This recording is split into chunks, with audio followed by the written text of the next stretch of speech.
I just want to welcome everybody to this meeting, to this webinar, give you a little bit of background as to how we got to where we are. We have been discussing the concept of culture change, I guess, if you will, with the department under the leadership of Deputy Secretary George McCauley for about a year now. And this draft specification is sort of the culmination of a few efforts. First of all, there was actually going back to the Transportation Quality Initiative process team. They worked on the concept of partnering.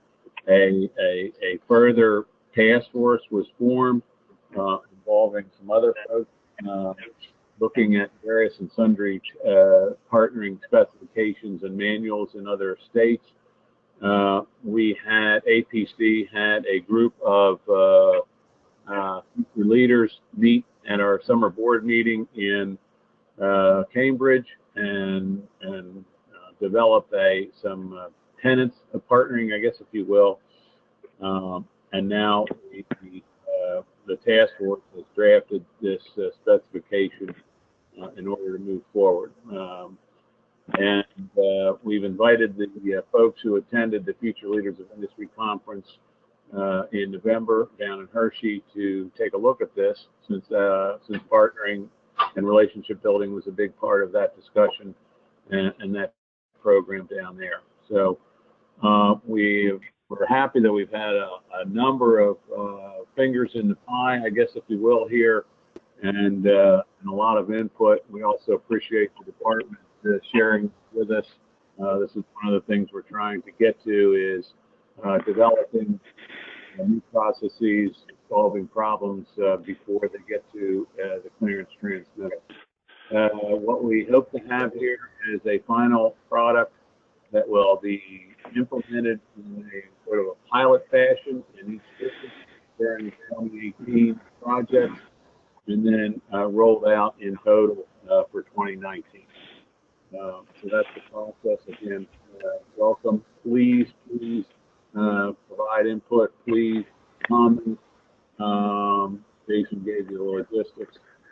And with that, I'm going to turn it over to David Stenotis with Red Wolf Consulting. You'll recall he was our morning presenter in Hershey, and has tremendous experience in partnering. And David, thanks for being with us, and I'll turn it over to you.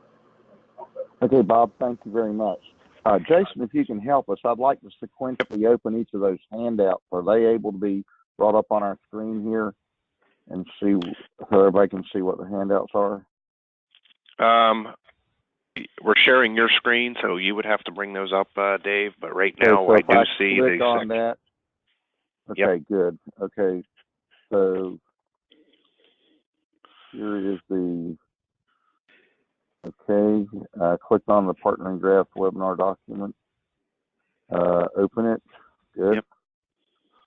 And it should open up. There we go. Okay. There it is. Good. And I'm going to enable editing on it in case you want to add anything, or change anything, or comment anything here for right now. Okay. So can everyone see the Section 690 partnering? I'm hoping everyone can. As you know, I can't. No one can see it. I'm back on the screen that says "Let's get started."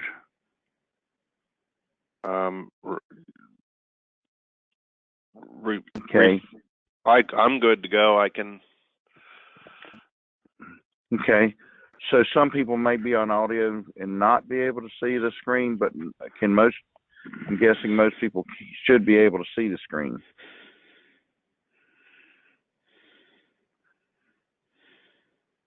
Yes? Okay. Everyone's typing in. There's a lot of people are typing in that says they can see it, so I would proceed forward at this point. Good. Okay, good. Welcome, everybody. As you probably, since most of you attended the seminar I gave in November, we are talking about partnering today. We're talking about specifically Section 690 partnering for the state of Pennsylvania.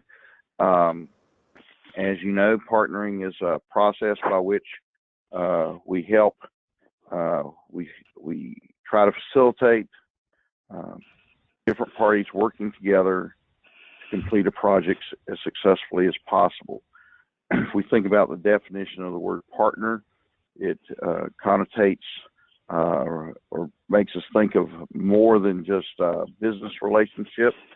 And although the partnering does not supplant the contract at all and does not affect the contract, it's an additional layer of helping us communicate and work well together. What I'd like to do today is just answer any questions you may have concerning the process and be able to add my experience in facilitating partnering sessions to what I've seen work well and where some pitfalls may occur. So let's see, will I be able to see the questions if I hit on chat? You should be able to see the questions if people type them in, or if they raise their hand, I can unmute them and they can just audibly ask. Good. Does everyone know how to raise your hand on here? What you have to do to raise your hand? Is there, they just click on an icon, is that right? Yep, there's Heather. Heather is asking to raise her hand. Heather, you can, she has to put in her audio control though to speak. She's not. Okay. Everyone, you can put in audio, either computer audio or phone audio. And if your phone audio, you have a number to dial that's up there, or should be on your screen or available to you, and then you'll have an access code. If you are not on audio and you want to just type in a question, you certainly may do that.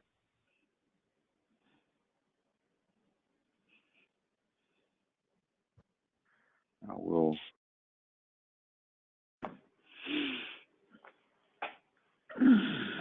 No one's raising their hand right now that I can see. No, so. okay. All right. Let's see, is Mike on here? Mike Hofecker? Yeah, I'm here. Yes. Yeah. Go ahead, Mike.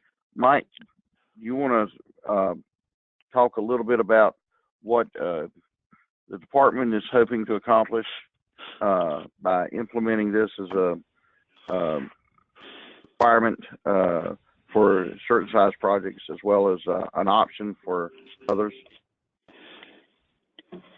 Those you may not know completely. Like Leonard was saying, it's more of a culture change we're trying to address with this specification to get back to reestablishing partnering practices on all the projects. So with the intent of that, we wanted to get partnering on every job, but maybe not necessarily have a full-blown workshop at the venue and presentations and all that. So in the partnering specification, there's going to be 3 different types of facilitation, with basically the lowest form being probably what's done on most projects anyway, which is discuss the risks and issues that may be present at the pre-construction meeting and developing an escalation plan and things of that nature. And for more complex projects with higher risks, more coordination that might need to be done with railroads, utility owners, things like that, we get into the formal venue, so there's a platform to address these issues along with any kind of design changes or questions that might be present from the contractor. Thank you. This is David again. For those of you who have participated in partnering, you've probably been in sessions that went well, and you may have been in sessions that didn't go as well or didn't accomplish everything that you had hoped. A lot of partnering has to do with, a lot of the success of partnering has to do with having a process in place that people feel comfortable with, but also recognizing that it's not a panacea, a be-all and end-all. The biggest outcome of many partnering sessions when you have a kickoff meeting is just merely people getting to know each other and feeling comfortable with working with each other. We tend to sometimes, because of the nature of our business, think of our business as a competition, because we are in competition with the weather. We're in competition with and the contractors are in competition with each other during the bid process. And so sometimes we fall into the trap of thinking that we're not all on the same team. And in fact, when we are building a project, we all have to be on the same team and work well to succeed. I realize that some of you this weekend are looking forward to watching a couple of football games leading up to the Super Bowl coming up in 2 weeks. These people that are playing these games are some of the most highly trained, highly professional, highly paid people in that particular sport of football. People would ask me, well, you know, if you think about it, why do they wait 2 weeks after the championships to play the Super Bowl? Well, it's to give them time to get ready. To get ready, they're professionals. They should already be ready. They've been practicing all year. They've got their skill set. They're already the best of the best, and they spend 2 weeks preparing for one particular game. Well, if you think about it, we're doing jobs that could be a couple of $1 million or $100 million jobs, very expensive amounts of money being invested by our citizens into projects that are going to benefit transportation in our state. And I have had people push back when someone suggested partnering and say, well, why do we need partnering? We already know what we're doing. We already estimated the job. We've got drawings and blueprints for the job. Why do we need to have a partnering session? Well, partnering session enables you to get on the same page and work as a team to succeed. And if we're going to invest that much money into doing a project, it makes sense to invest a little bit of time in preparation for the project to make sure that we're working for the same purposes. So that's the intent of partnering. Now, partnering's been done a lot of different ways. This specification kind of outlines the parts of partnering that we're hoping to have. It starts out with a description. If you've had a chance, it's up on the page and has been for a while now, to read the description. It specifies and demonstrates the willingness and desire of the department to work collaboratively and cooperatively with all project stakeholders. Now that includes, as is listed here, the contractor, subcontractors, designers, owners, representatives of other agencies, utilities, the community at large. So this is the way the department wants to do business. If you read down through that paragraph, it says that the contractor then has the responsibility to assure that all the subcontractors and others will be involved in terms of working with a partnering, working through the partnering process and with a partnering attitude. There's a few things that are listed that may seem arbitrary in terms of the timing of partnering. Personally, and just as a facilitator, I've always tried to be a little flexible, but if you don't put some constraints on something, people will tend to put things off, or they may not make it a priority. For example, I've had people give me phone calls and ask me to come and facilitate a partnering, and I will ask, well, okay, I'll be glad to do that. Let's set a time. When is the project going to start? And their answer to me is, oh, no, you don't understand. We are 6 months into the project and no one's talking to each other anymore, and that's why we need partnering. Well, I maintain that's not partnering, that's damage control. So what we want to do is have a time frame here for the partnering, 30 days, within 30 days of the notice to proceed, and try to hold it no later than 10 days after you've started the work on the project. So you've got some latitude there. And if you plan ahead of time as you're getting ready to ramp up for a project, you can certainly find time in that time frame to hold an initial partnering kickoff. Often, the only formal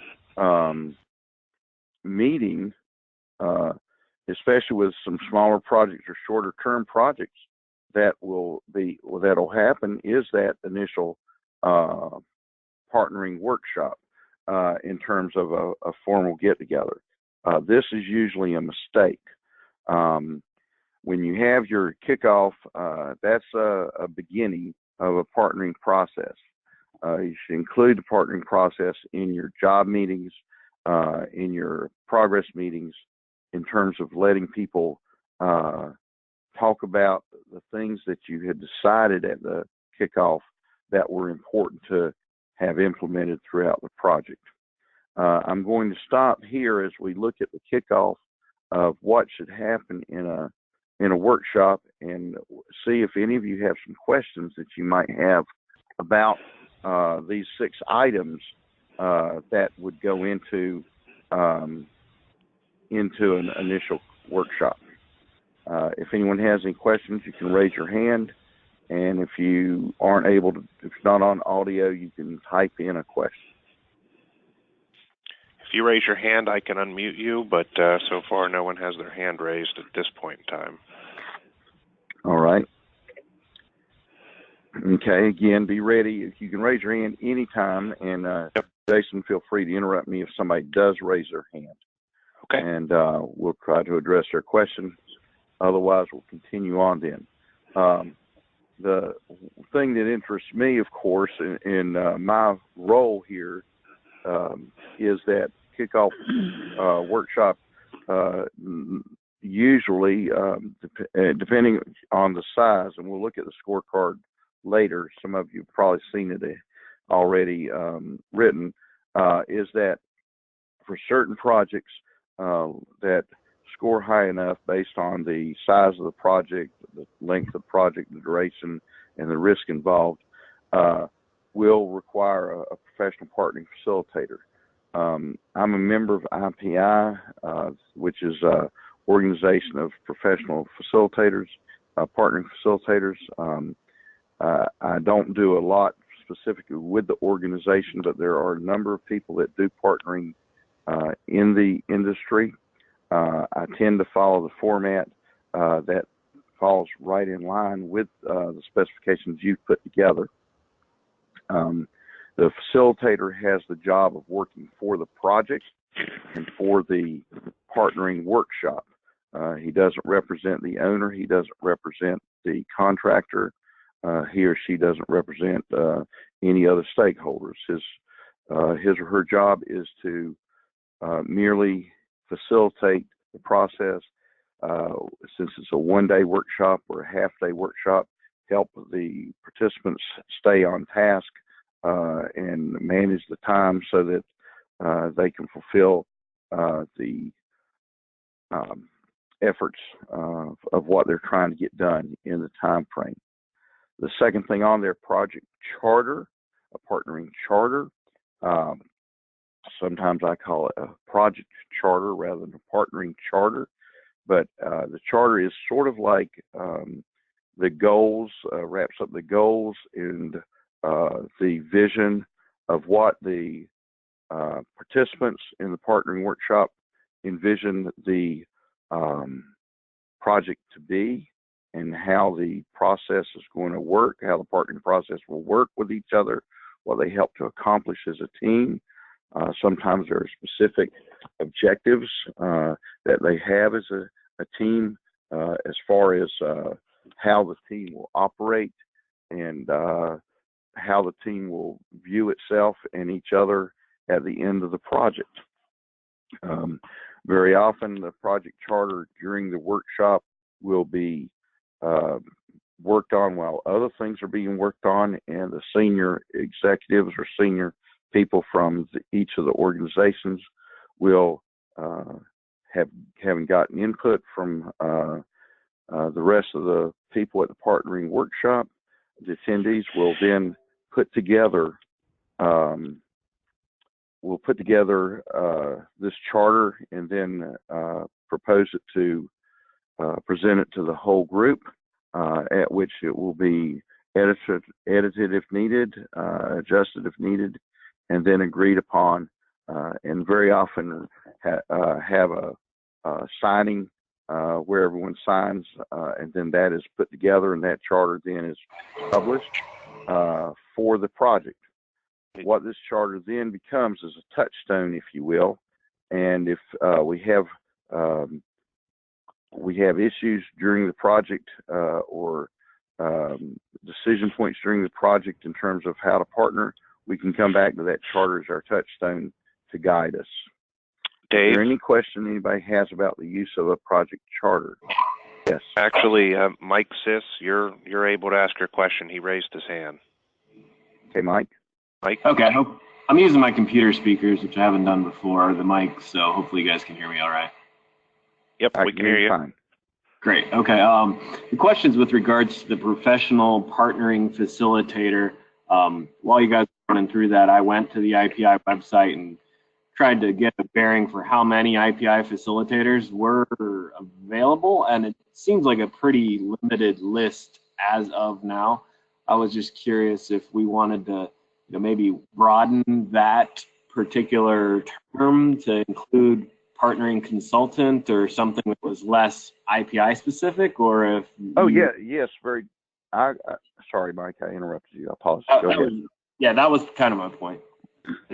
Your question's well taken. Personally, I don't think you should restrict it to IPI. Just offer that, let you know that resource is out there. If I could interrupt real quick.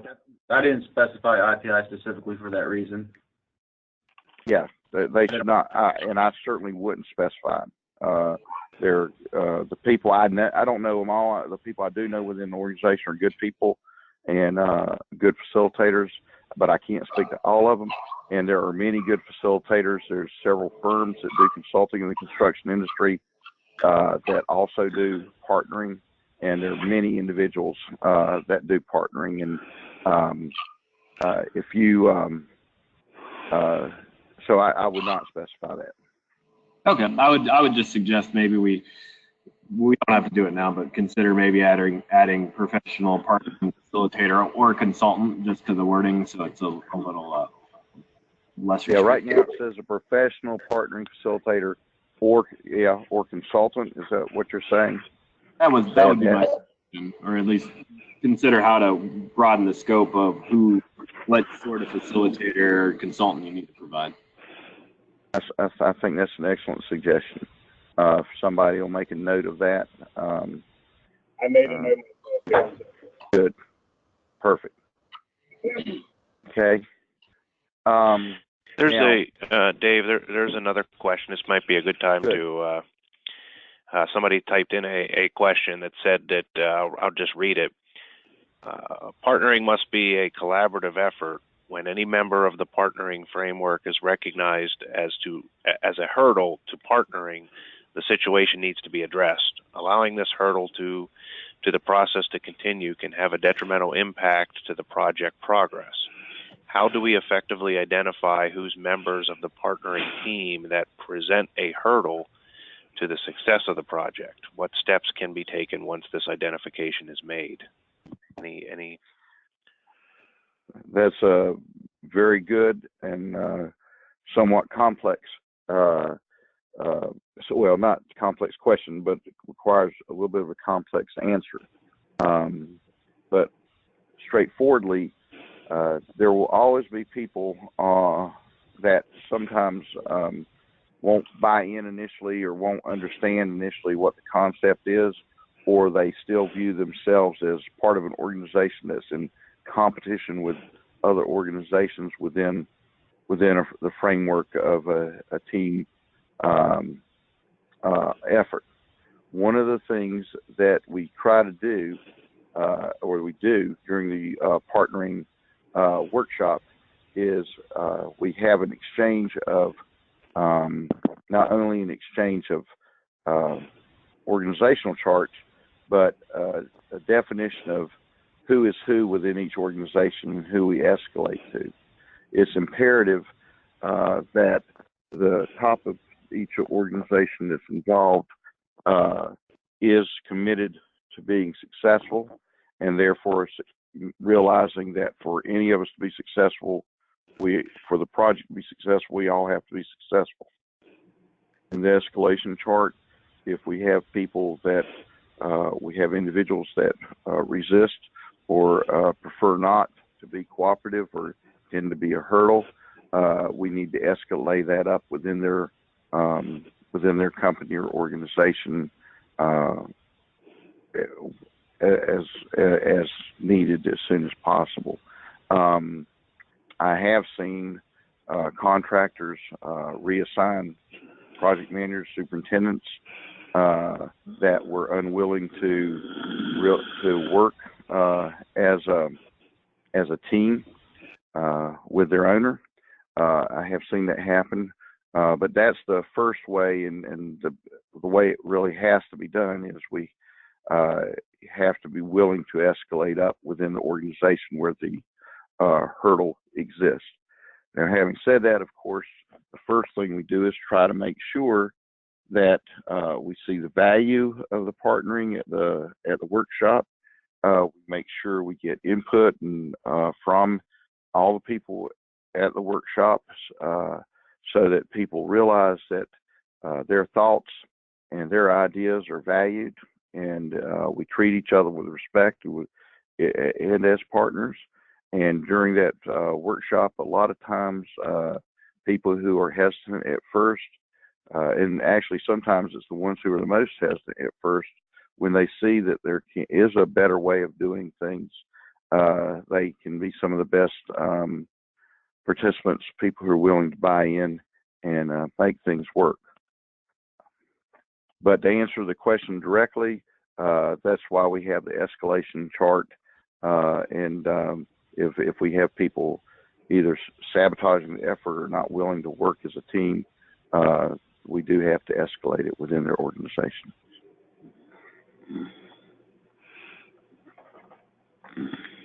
Is there a follow-on question or another question?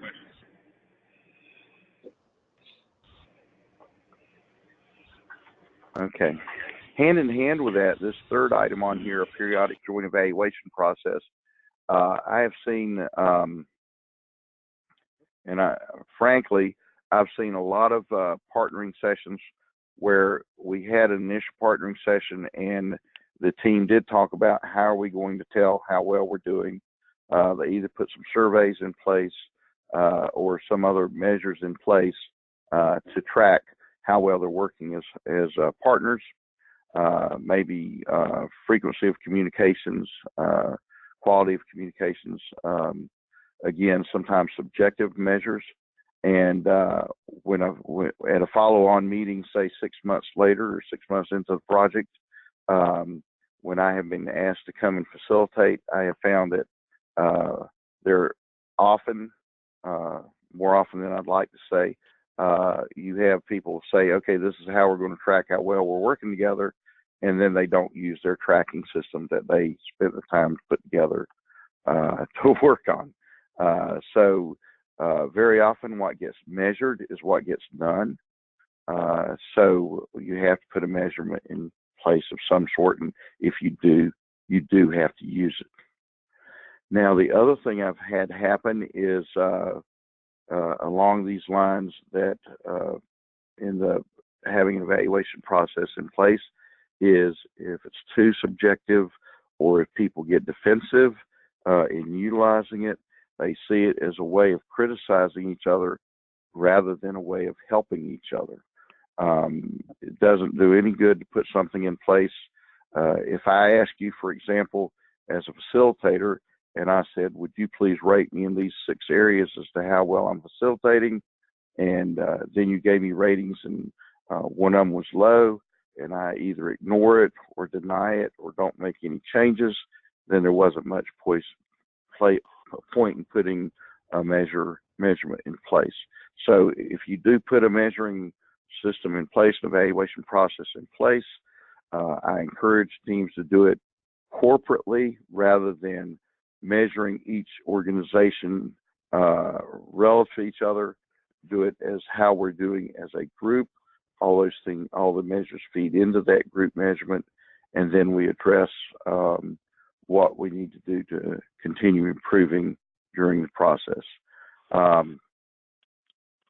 hope that makes sense. It's not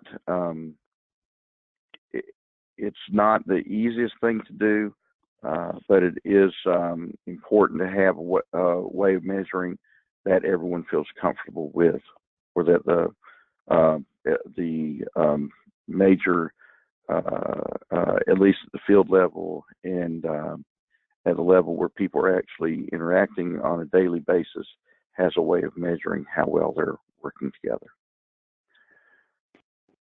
You see in number 4, you have 3 levels spelled out: executive, core team, and stakeholder.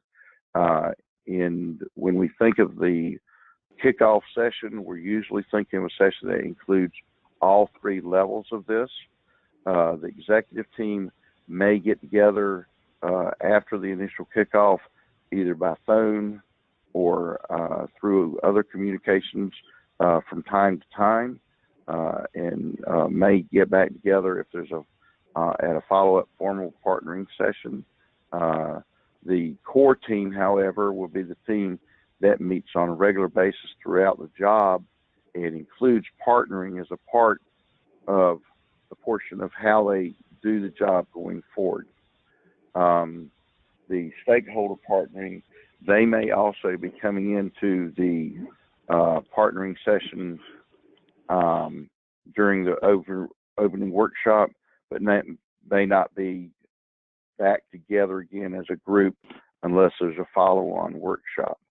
So you've got 3 levels, but the core team is a team that's responsible for maintaining the partnering process throughout the day-to-day job, with executive level of support and stakeholders mainly being informed. But again, if you have a follow-on partnering session, you may bring all the groups back together. Number 5, a follow-up plan to resolve potential problems. One of the things that people find the most useful at partnering that maybe isn't emphasized when in this document or others that set up partnering is what I call in the rocks in the road section. And very often we might spend almost half the time on issues that we know could happen or that we anticipate, and we come up with solutions or action plans to address those issues at the partnering facilitation. And again, many groups feel this is one of the most valuable things that happens at the partnering, is developing this action plan. What it does, it gives an action plan of what needs to happen, who's going to be responsible for making it happen, whether they're just leading the effort or actually doing the work themselves, and a time frame for when it's going to happen. This avoids what happens at many pre-construction meetings where people talk about what's going to happen, and then 3 months later, person A says, well, didn't you do that? And person B says, I thought you were going to do that. This enables a formalization of who's going to do what, and very often clears up a lot of confusion that occurs in projects that do not have partnering sessions. Hey, Dave, a question Yes. just came in about asking about, is there or should there be an effort to stress the importance of the building of long-term relationships within the partnering teams? That's a good question. One of the things that we usually do at what I suggest at a partnering kickoff is I'll talk with the senior executives from each of the organizations that's going to be there. And when they're first talking with each other, as we're getting ready to start the partnering, I have them each address what their hopes are as a result of this partnering. And I usually will say some words as well, but during that time, we talk about how you know, this is a project, and this partnering session is for this project, but that the partners that are working, those of us in these different organizations are trying to be good partners on this particular project, have the hope that there will be future projects in a long-term relationship ongoing for future projects. So yes, it is stressed and talked about the desire to have ongoing relationships.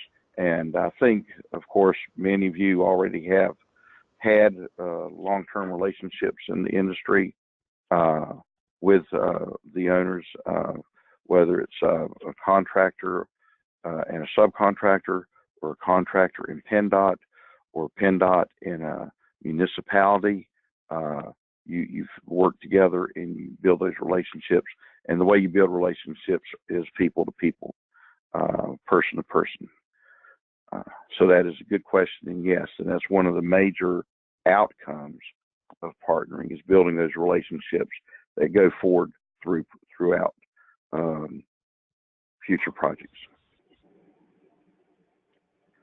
The partnering training plan, basically what I've seen there is, if we have people that are going to be coming into the project later, say it's a very long-term project, we don't even have all the stakeholders that are going to be involved at different times during the project, or organizations that are going to be working on the project, we have a way to make sure that when they come on board, they're brought up to date with what was accomplished at the initial kickoff, and what the attitude and process is, and the way we are doing business on this particular project. And that's sometimes developed formally at this meeting. Sometimes it's something that's done by organizations after, with just a framework put together here. Are there any questions about those 4 elements, those 6 elements of the partnering workshop? Just raise your hand and I can unmute you if anyone has any questions. Appears that no one does, Dave. Okay. So good. Whoops, I went a little far there. Okay. There's the next few paragraphs are just definitions. If you have any questions about that, we can talk about them. But I think it's defined fairly succinctly there.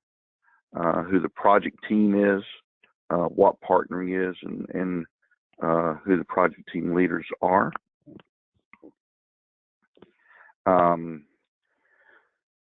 Then it just defines that someone will be responsible for getting the workshop together, and just as Jason has done a great job getting this webinar set up, it means somebody, whether it's the contractor or one of the stakeholders, other stakeholders, will get the facility, the venue.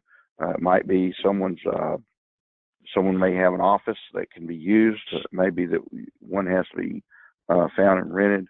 But most of the requirement as far as materials, you're talking flip charts and easels, because, and I'm a firm believer in that if you're going to have some small groups working on different parts of the process, you'll be dividing and conquering some of the issues, and you want to be sure that people can report back to each other. And that works so well with a flip chart, because you can put things that people can see. It also gives us a way to capture things that have been decided at the partnering session, and put into a summary of what happened at the partnering. So that would be some materials.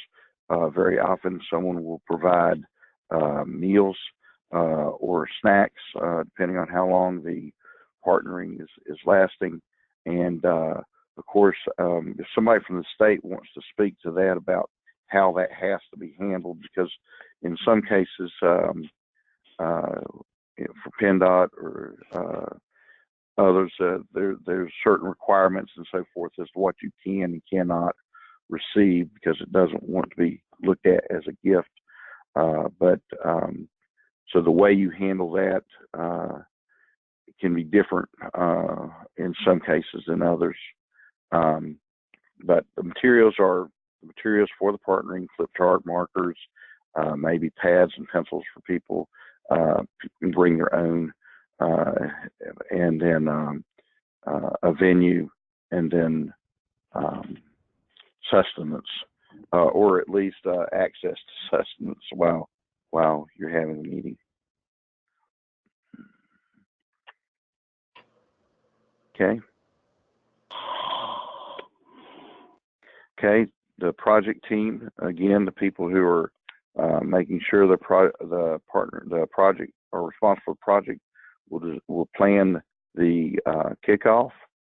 And again, the kickoff is the first major meeting during the partnering process, and for some and some shorter term jobs, it may be the only formal meeting with everyone, including the stakeholders and executive team, in one place at one time.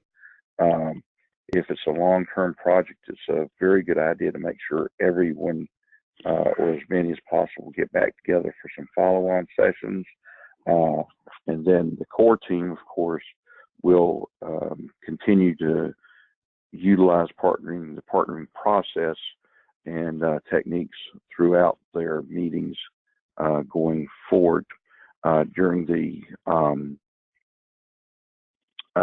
life of the project. If anyone has any questions, has everyone had a chance to read this over ahead of time? If not, go ahead and read along now.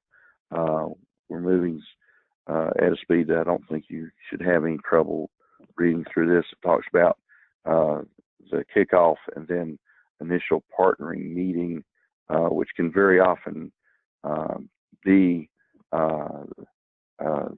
one meeting. There would be a preliminary discussions, which we can call a meeting, but could be done by phone and email and other ways, at which time you set it up. There can be some pre-work. Sometimes the owner of the project, as well as maybe the contractor, will have some ideas of what can we do ahead of time before the kickoff that will help make sure we've got enough time to do everything we want to get done at the kickoff meeting, the initial partnering meeting. As you can see, you've got a lot of items, bullet points there that can be covered at the initial partnering meeting.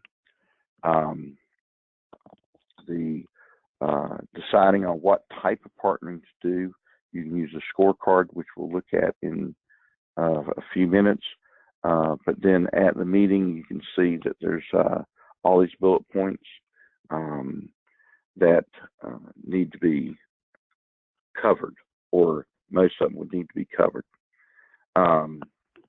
You have established a charter.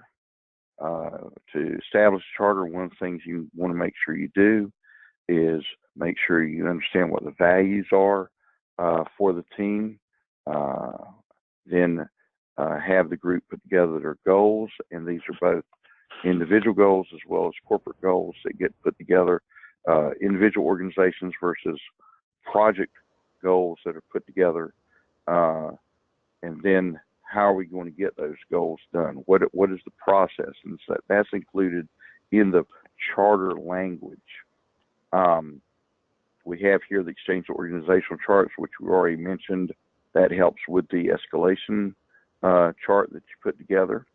Have the contract spells out how we're going to communicate, but the partnering here we can talk about, okay, how are we going to communicate beyond what we're required? What works for people?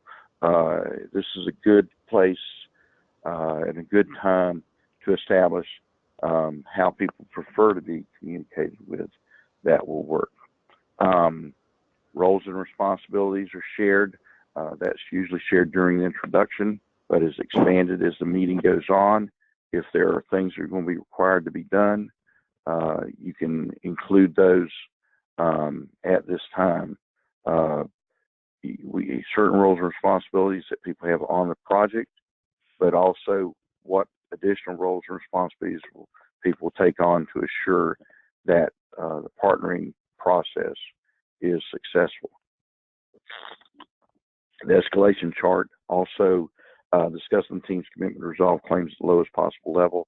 That's a part of the escalation chart. We try to empower as far down the chart as possible, but we also use this time to make sure people understand at what point things would need to be escalated so that we don't expect people to move beyond their level of ability to make a decision, so that we don't mistake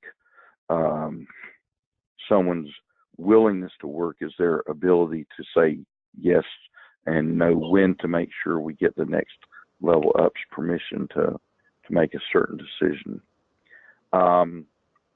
This is a time that during the partnering kickoff, you may also accomplish some things that you would normally accomplish at a pre-construction meeting in terms of identifying when you're going to have certain meetings and certain communications and how those will occur.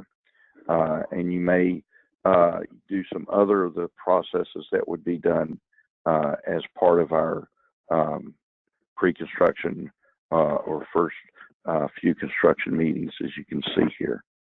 And then the rocks in the road, the last one is the one I said we end up sometimes spending almost half the time on these. These are sometimes technical issues, but sometimes people issues or communication issues that we need to handle and mitigate by putting together an action plan of what's going to be done by whom and when. Okay. If there aren't any questions to that, we can go ahead and talk about the different types of partnering, facilitation, and we could open up the scorecard here and look at this. But before we do, just look at the number 2, number 3, and number 4 here, and you see this risk score range. Does everybody see that?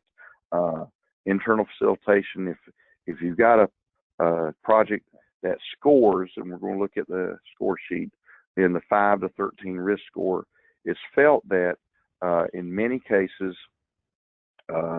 somebody from PennDOT, somebody from the department, and then the project manager from the general contractor would be able to put together a meeting, a pre-construction meeting, and handle what needs to happen without bringing in a facilitator or even including all the other stakeholders or even the executive team.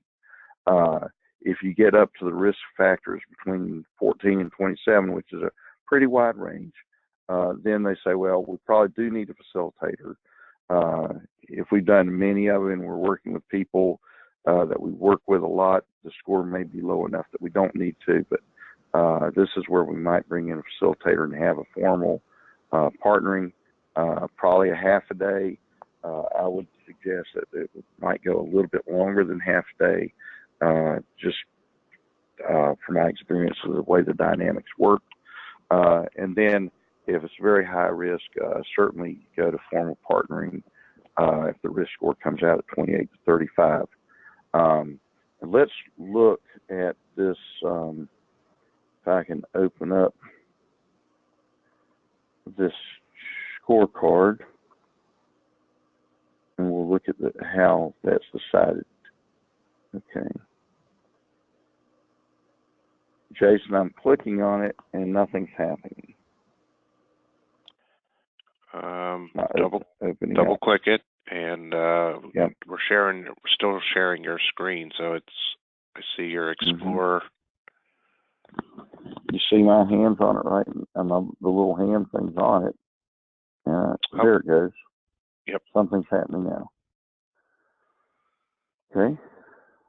Hopefully it'll open up. If not, I can. Blank page. You don't need a blank page. Wait a second.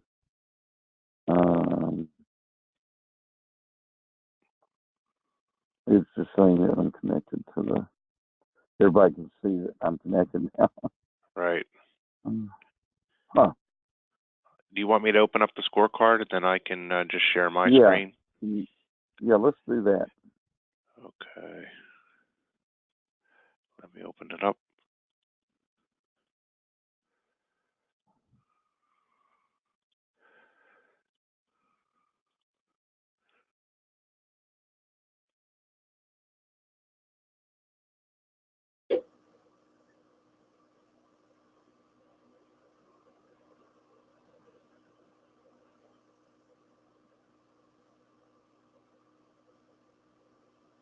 All right, can everyone see the scorecard?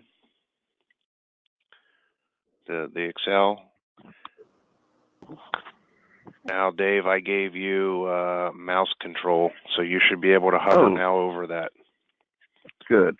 But it's sharing my screen, so you just have to tell me when you want to move along. Can you make it? Well, it's all right here, isn't it? It's on this one. So, can you enlarge? Can we enlarge it a little bit or not? So we can read a little easier.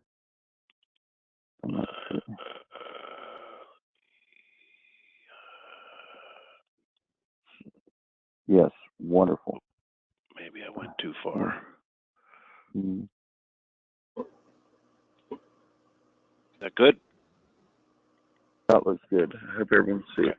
So basically, there are 3 different ranges we're looking at, and we find out where a project fits in the ranges using this scorecard that's been put together. And this is a guideline. And in fact, in the specifications, it says very clearly that if the project manager, if the contractor and PennDOT both feel that they need to move in one direction or another one level, certainly you can move one way or the other in terms of what level of partnering you will do. So what that allows, in fact, is that any project could do a half-a-day partnering with a facilitator, even if it was a small project, if you felt there was a reason to do that. Maybe there's a certain risk or it's something brand new, or there's some groups working together that haven't worked together before. By the same token, if there is it might score out as a project that would need a half-a-day of partnering, and you may choose what's happened here, Jason. Yeah, okay. Bringing it back. You got control of my screen, so. We'll go ahead and take it back and make it come back. I don't know what happened there. If I hit a button by accident or something. But I'll go ahead and continue talking while you're doing that, because we don't need that for me to say this part. So again, you can move up and do a little bit more formal partnering than you might have, or even if it scores again in that same direction, if it scored out as a half a day, if you felt like a full day was needed, you could do that. On the reverse of that, a project that may score out as needing a half a day partnering, if you've got a good working relationship already, or there's other things that make you feel that, okay, it's just this one area, we've got an issue, we can take care of it, and then it would have rated as one that didn't need external partnering facilitation, we can do that internally.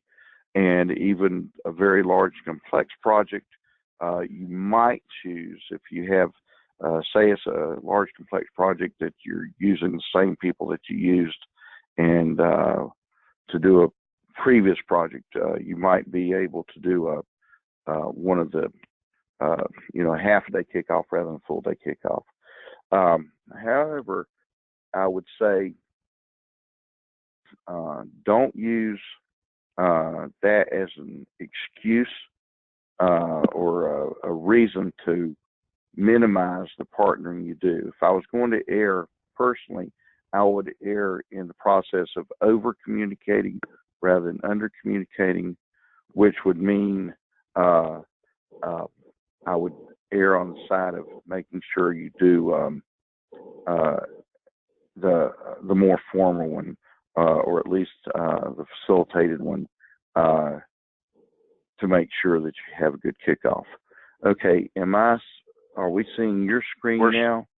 We're seeing yours right now. I'm having a problem pulling it up on my end as well. So I'm switching it to yours while I'm trying to. Okay. Well, let me hit the handouts again and see what happens when I hit it. Technology is wonderful, except when it doesn't work wonderfully, right? Okay. We're still working on the scorecard here. Yeah. We had it open at one time, so we know it can be done, and it's worth seeing. I wonder if I could pull it up on my. Right now, you pull it up. Yeah, it looks like it's having a problem downloading it off the server. So if you have it as a regular document on your computer, as a document. Yeah, let me grab. Let's see if I can do that.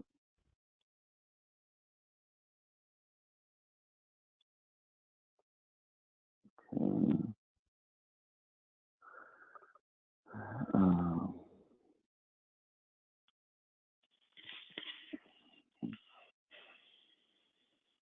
I think I'm going to be able to do it. I've just got to find it on here. I have it as an attachment.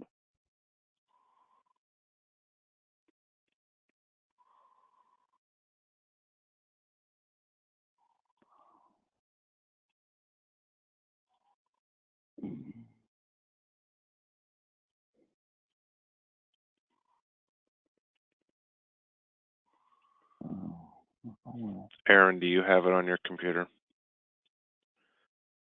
If so, email it.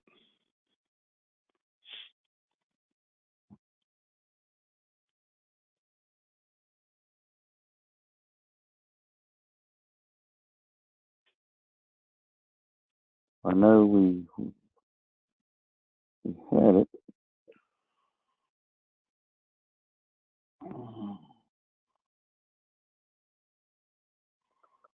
Let's see if I've got it here. Facilitation scorecard. Okay.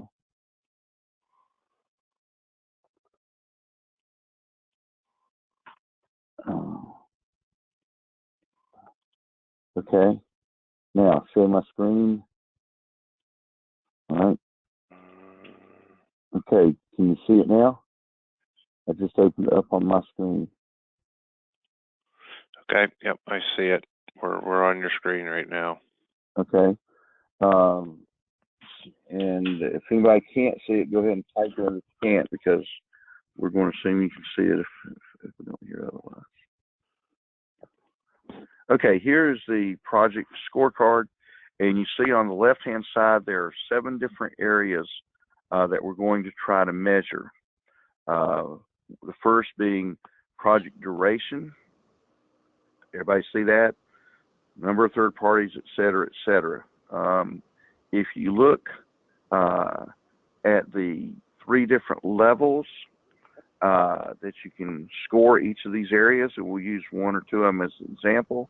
If the project's less than 60 days, you would give it 1 point. If it's going to be greater than 150 calendar days, you'd give it 5 points. The cost of the project, it's $5 million or less project, you give it 1 point.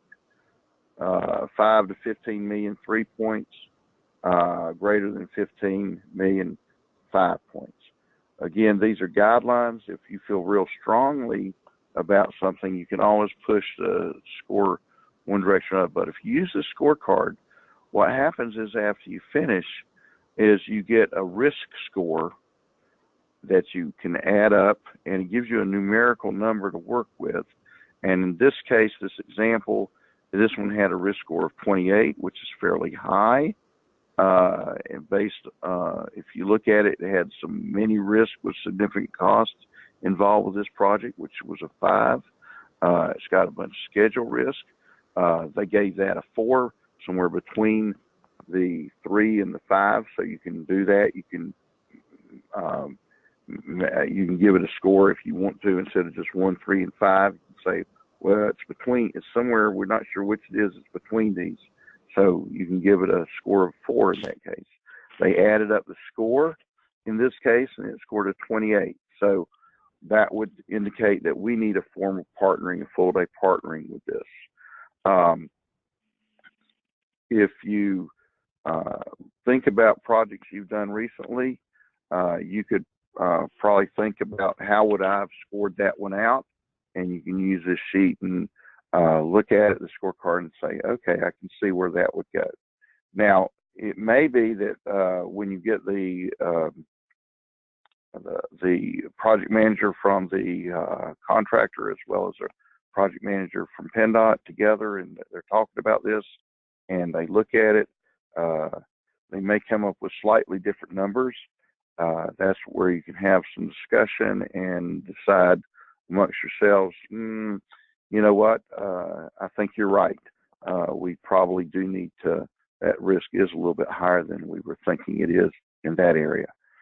Are there any questions about the value of this score sheet or how to use it? Any questions? You can type them in or raise your hand, and I'll be more than happy to let you go.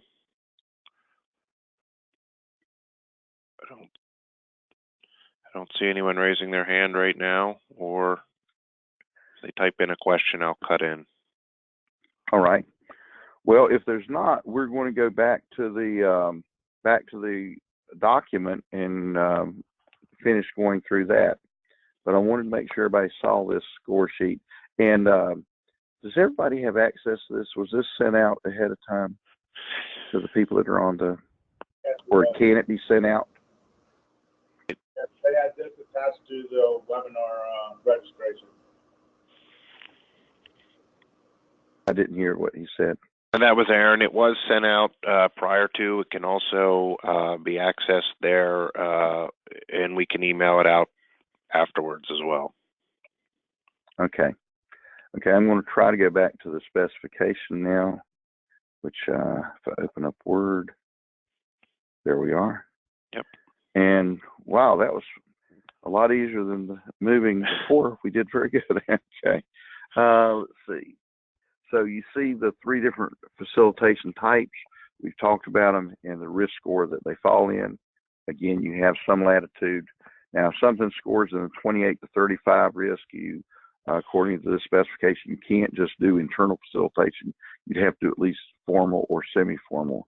And likewise, if something scored down in the 5 to 13 risk score, you would not do a formal facilitation, although you may do what they're calling here the semi-formal facilitation. The naming of these different levels can be confusing. Please don't let it be confusing for you. Semi-formal facilitation does not mean you're not doing partnering or you're halfway doing partnering. It's just a way of indicating the amount of prep for the partnering, the level of the initial workshop, and how much input needs to go into it. Again, if you're going to err, I would err, at least as you're getting started with certain projects with doing partnering, I'd err on the process of over partnering rather than under partnering. Now, as part of the project charter, the partnering charter, we talked about the goals that would be included in the charter statement. So you might have a 1 or 2 sentence statement. Please don't have a 20 sentence statement for your charter, but a very brief 1 or 2 statement, but then certain goals would be included as well. And according to the spec here, we're going to require that there be certain goals. And if those goals are on time, on budget, work safely, and a quality project. Now, there's a couple things there. On time, on budget are fairly easy to measure safely. Our goal should always be no accidents, no near misses even, but we want to make sure that we measure what we do have. And likewise in quality, you need to be able to define quality in some manner if you're going to measure whether you're achieving the quality that you expect or not. And adherence to the specs in the contract and so forth, and on drawings and so forth is one way to measure the quality. That doesn't mean that you can't have other goals for partnering. All this is saying is that there are certain basic goals all projects should have. Whether you do partnering or not, I don't think there's any question by anybody that these should be some of the goals that we have. At the end of the kickoff, you should certainly evaluate how the kickoff went. And if you had a facilitator, evaluate the facilitator. This can be a formal evaluation, just a sheet that's then included in any report that's put together on how the partnering went, a compilation of the survey, or it can be as simple as a thumbs up, thumbs down type collection of thoughts and ideas, or it can actually be a collection of lessons learned during the facilitation. What could we do better next time we're together? I would say that the more formal partnering you do, the more regimen is not the right word, but the more formal evaluation you might do. If you look at the next statement, partnering meetings, during the partnering kickoff, you should plan what kind of meetings you're going to have going forward. And as a part of those meetings, how are those meetings partnered? How does partnering fit into those meetings? And again, partnering is an attitude and a process by which we make all that we do from a partnering level. So what that means is that how do we measure and where do we take the opportunity during our what we would normally have, and we've always had as progress meetings and work meetings and so forth. How do we incorporate partnering as a part of those meetings?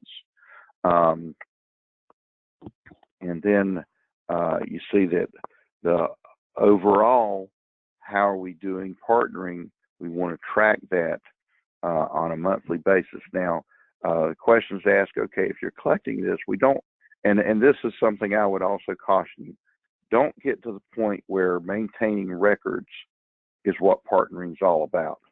This isn't to make busy work and make people's jobs easier, make people's jobs more difficult.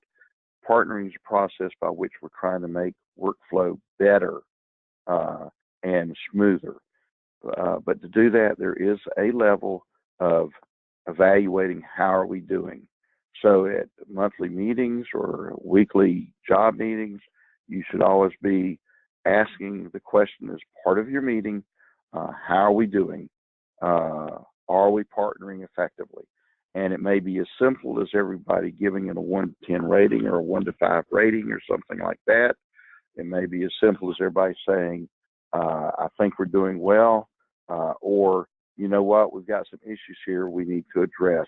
And whether we address that with coming together in a formal partnering workshop or a mini workshop, or whether it's something we just need to get 1 or 2 people together to, for example, if we have a person who's being a hurdle, as someone asked earlier, we don't have to have a formal workshop to handle that. We just need to make sure this is a time that person I in one organization can share you with you in another organization. That is somebody in your organization that's causing a little bit of a problem with somebody in my organization. There's got to be responsibility on both parts to make it work.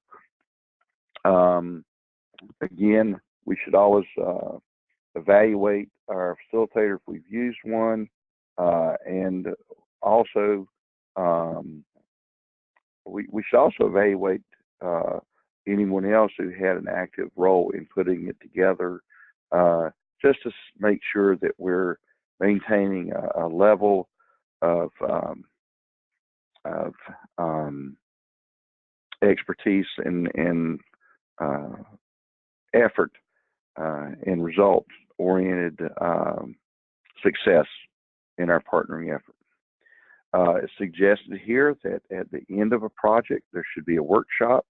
Again, this could be a facilitator, probably not in most cases, but somewhere where you get together, the people who were partners on a project get together, and if it's not a formal get together in terms of a meeting, certainly by email and conversation, lessons learned about the process on this project and what can we do going forward to do a better job partnering as we go forward. There's a section here, section 8, about the escalation matrix, which would have been put together at the kickoff, and how to use it, make sure that it's actually a document that's available. And then there's at the end there's the department's agreement to reimburse through invoice the contractor on whoever took the role in setting up and hiring the facilitator and implemented and incurred the cost of making the process work. And that is the section 690 on partnering. It's pretty succinct. It's pretty straightforward. I hope that the interpretation has helped, but we'll just leave it open now for other questions that people may have on the partnering specifications or partnering in general or on the scorecard.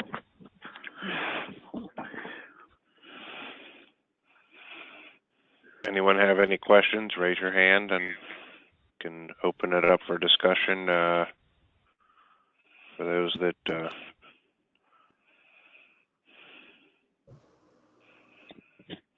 Mike Hofbecker, do you have any additional comments? What was that? Do you have any additional comments?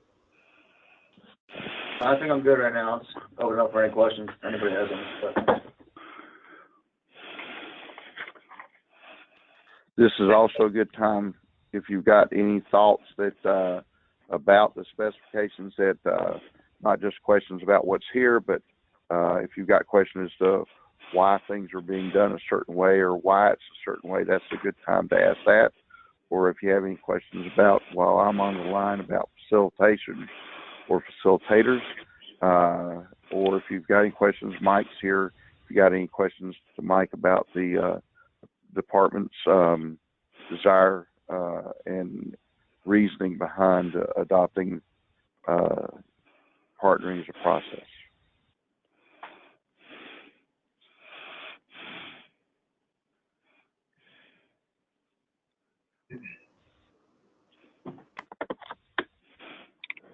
Anything coming in, Jason?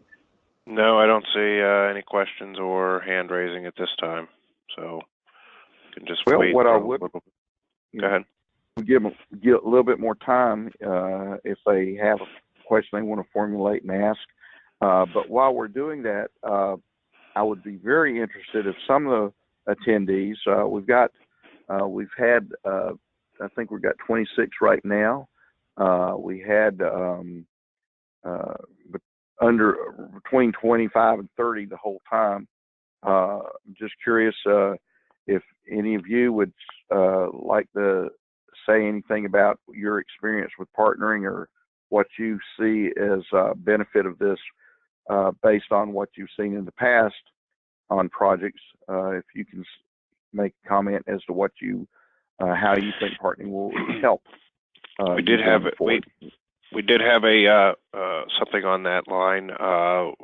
Someone typed in that they had been in 3 different partnering projects, and it really worked to have a successful project. That was 15 years ago, and I'm glad to see that PennDOT is starting this again.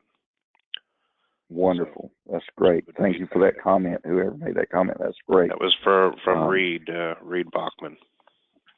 Yeah.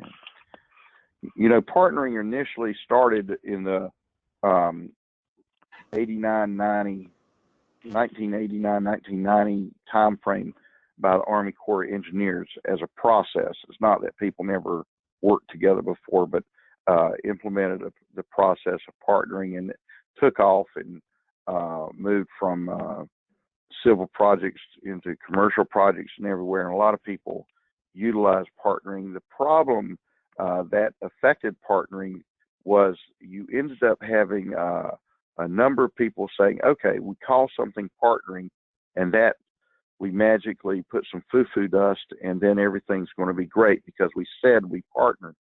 However, some partnering sessions, and I'm not trying to be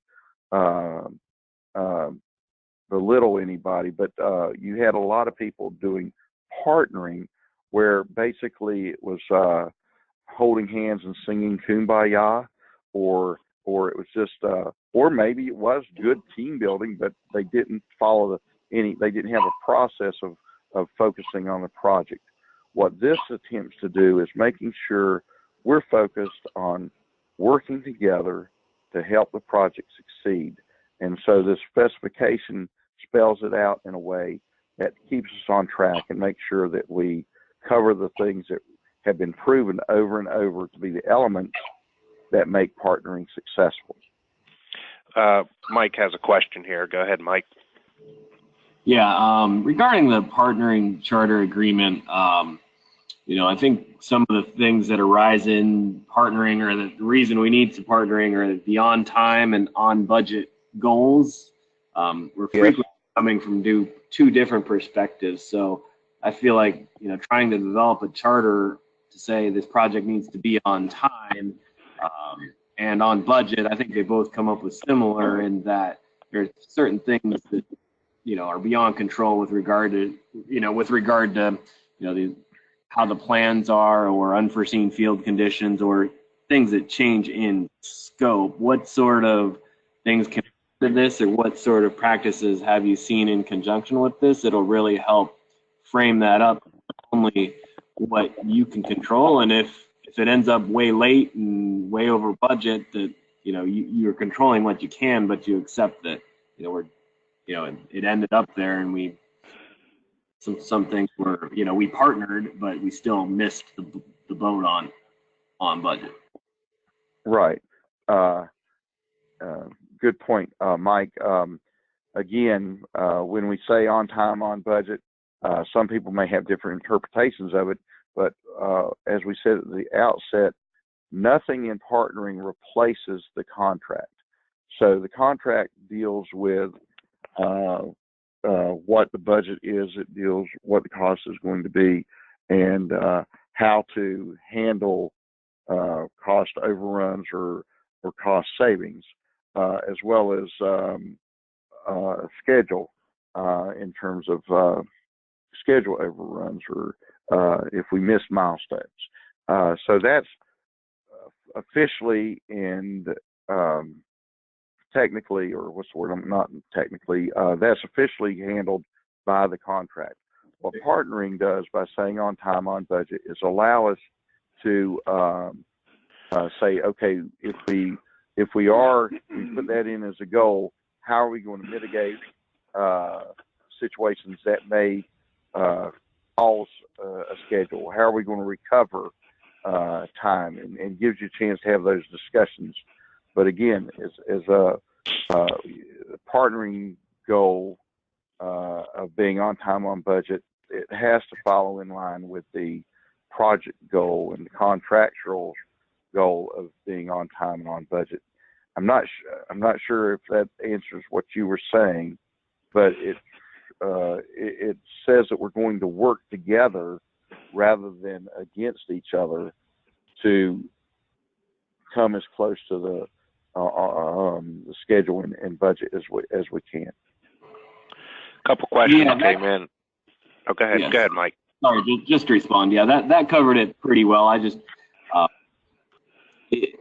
maybe it would help to put a brief framing paragraph about the contract and managing some of those things to kind of with the charter there, that I think some of it is in that intro paragraph that the charter needs developed, but a little bit of color fleshing out that intro paragraph before you get to the charter goals might help put people in the right mindset. Maybe the facilitator will help you through that, but not all of these.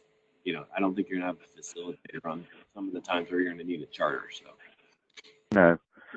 I think whether you have, if I may speak on that, this is David, I would say one thing is you would do is always have a discussion at the beginning, whether you have a facilitator or not, make sure everybody realizes that partnering is in addition to the, additional level of cooperation over and above what the contract requires, that it doesn't replace the contract.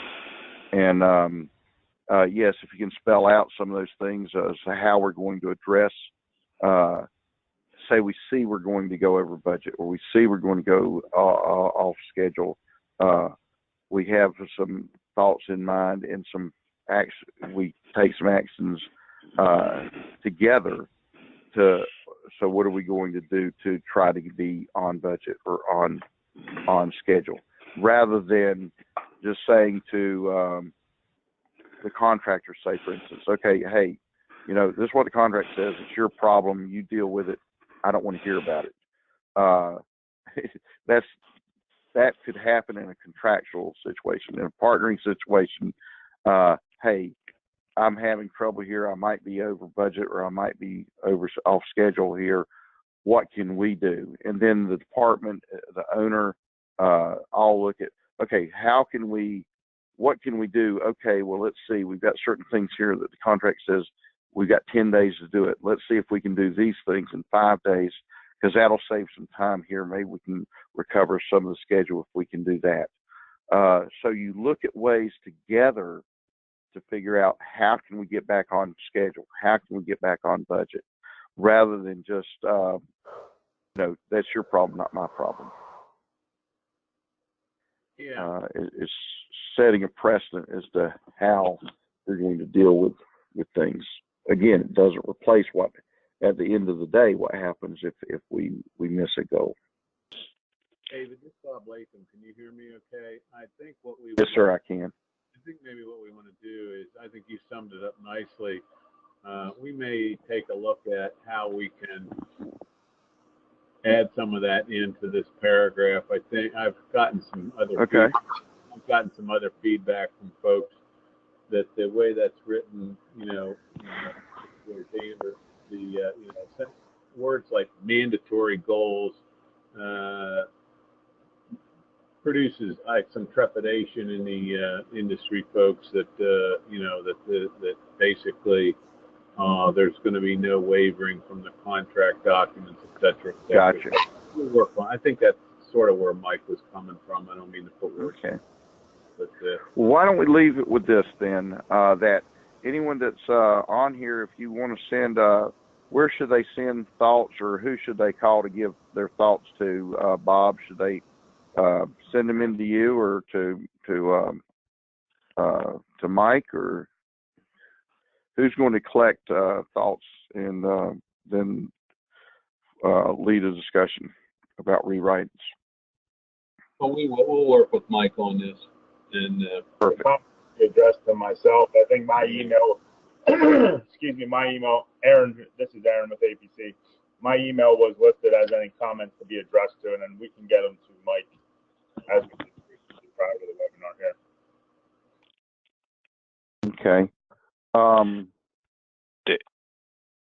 Dave, there was I forwarded a couple questions. I don't know if you want to look in your question pane there. There was a couple, some comments on before you move away too far. But Reed and Brian had some comments there. I can read them if you'd like.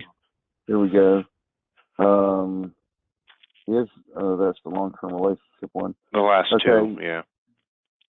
Okay, audience question. I have been in 3 different partnering projects, and it really works to have a successful project. That was 15 years ago, and I'm glad to see P2T starting this again. Okay, that's what I have. But you said there's some others? That is correct. That last one, that's fine. Yep. And then the following one, the rocks in the road portion. This is Reed had mentioned there. The rocks in the road portion was the most benefit, as we could talk openly about project issues and agree jointly on solutions instead of conflicts and filing claims. And that's again, I've said that earlier, and I agree. The rocks in the road process is such a powerful process in that what we're doing is you've got all the parties sitting there working together, and they are able to discuss what are the root causes of this problem or issue that we're facing, and then address it with, okay, what are we going to do about it? And as a group, members from each area decide how are we going to address it, and who's going to take the lead. Not that that person has to do everything, but they're going to bird dog it and make sure it happens, and then putting a time frame on it. So it's a very powerful thing. It doesn't always happen on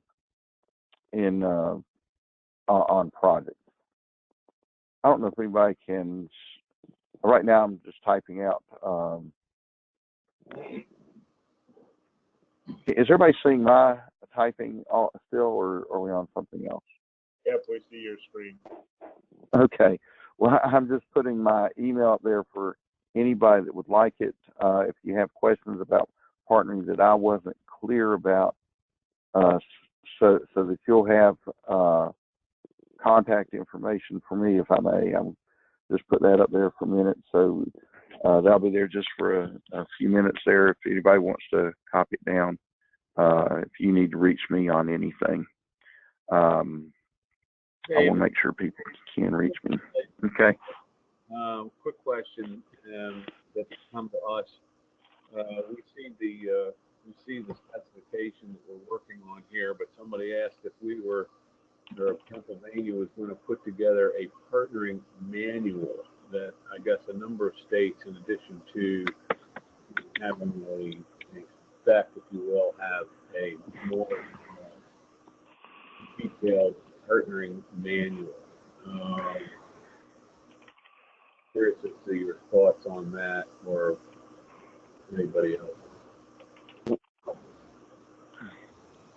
Well, I saw the manual from one of the states you used as example, Utah's example of the manual they put together, which is really just a fleshing out of the specifications and a how-to, including things like a scorecard and what an escalation chart looks like and what a charter might look like. I don't know that you need a manual, although it could help people that maybe are not as familiar with how to run a partnering session, or maybe have never been to a formal partnering session. It could help.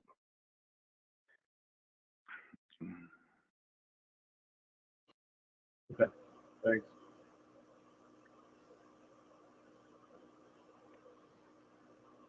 Any other questions, Jason? Nothing typed or hands at this moment in time.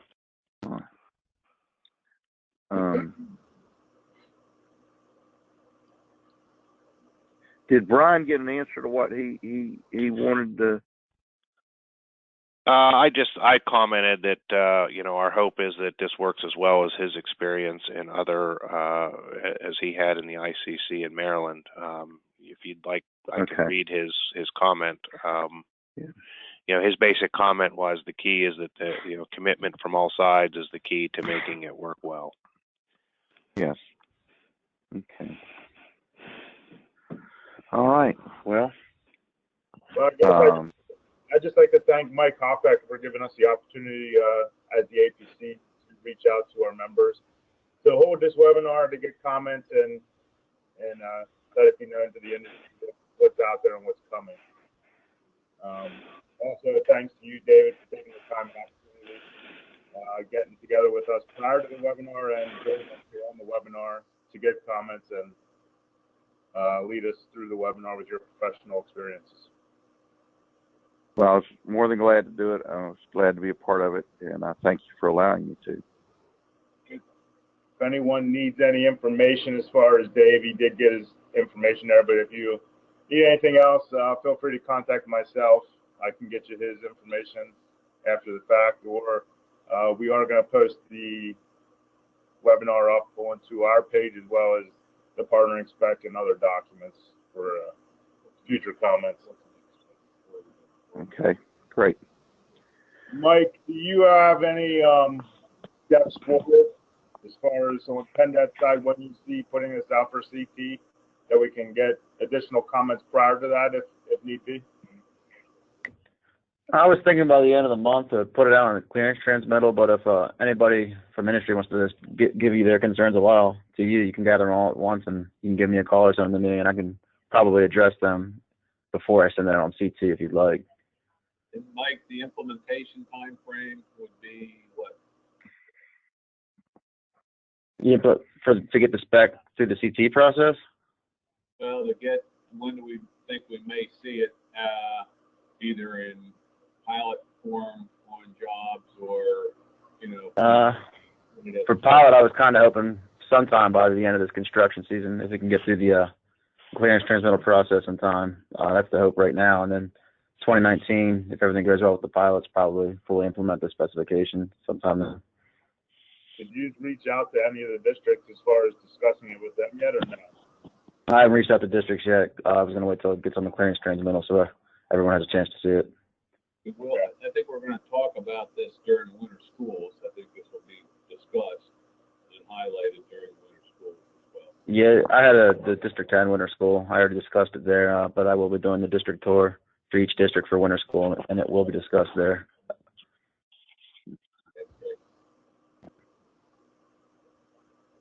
Okay, so within the next 2-week period here, if anyone has comments prior to the end of the month, you can see that you get them to myself or Mike Hoffacker. We'll address them as we can. Part of the process is just to get a standard schedule. If anyone doesn't have any other further comments, we'll conclude the webinar. Thank you, everyone, for attending and taking some time to put into this partnering specification, which is going to be in the industry very shortly. Thank you, and good weekend. Okay, thank you.